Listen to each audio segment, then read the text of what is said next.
नमस्कार छत्तीसगढ़। इस समय हम शहीद ब्रिगेडियर उस्मान वार्ड नंबर 63 में हैं, जहां से भारतीय जनता पार्टी के प्रत्याशी हमारे साथ में हैं चंद्रपाल धनगर जी, जो कि 30 साल से भारतीय जनता पार्टी के लिए कार्य कर रहे हैं। तो धनगर जी, इस बार क्या मुद्दे हैं आपके चुनाव के लिए? मेरा चुनाव का मुद्दा है, मेरा वार्ड का जो जनता है उनको मूलभूत सुविधा मिलना चाहिए, कि जितना शासन की योजनाएं हैं उनका लाभ मिलना चाहिए। महिला सहायता समूह हैं उनको सहकारिता के माध्यम से लघु उद्योग खुलना चाहिए, और जितना भी पिछला पार्षद के द्वारा रुका हुआ कार्य है वो पूरा होना चाहिए, करूँगा मैं।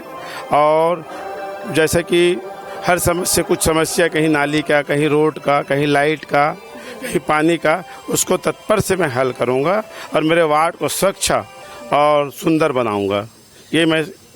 ये मैं कल्पना है मेरा, और ये सोच के साथ मैं ये पद के लिए आया हूँ। पिछले बार जैसे कांग्रेस के प्रत्याशी थे यहाँ से, मतलब कांग्रेस की 5 साल से कार्य कर रहे थे, तो क्या लगता है कि पार्षद ने काम कैसा किया है? पार्षद ने अपने स्तर में काम किया है, बाकी काम होता है और समस्या बढ़ते चले जाता है, तो समस्या बहुत सारा बचा हुआ है, उस समस्या को मैं हल करूँगा। स्मार्ट वार्ड की बात करें तो उसके लिए आप क्या करेंगे? स्मार्ट वार्ड की कल्पना तो मेरे ही मन में है, इसको अच्छा से तकनीकी सलाह लेके इसको स्मार्ट वार्ड बनाएंगे हम, इसको तिगरा-बारा वार्ड को।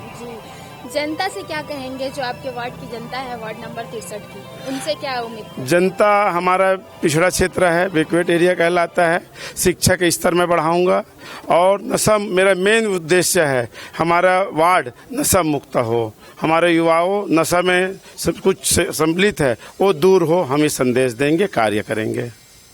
तो ये थे चंद्रपाल धनगर जी, जिन्होंने बताया कि वो किस तरह से काम करेंगे, और आपने समय दिया इसके लिए बहुत बहुत धन्यवाद। हम आपसे फिर मिलेंगे, तब तक के लिए जय जोहार, जय छत्तीसगढ़।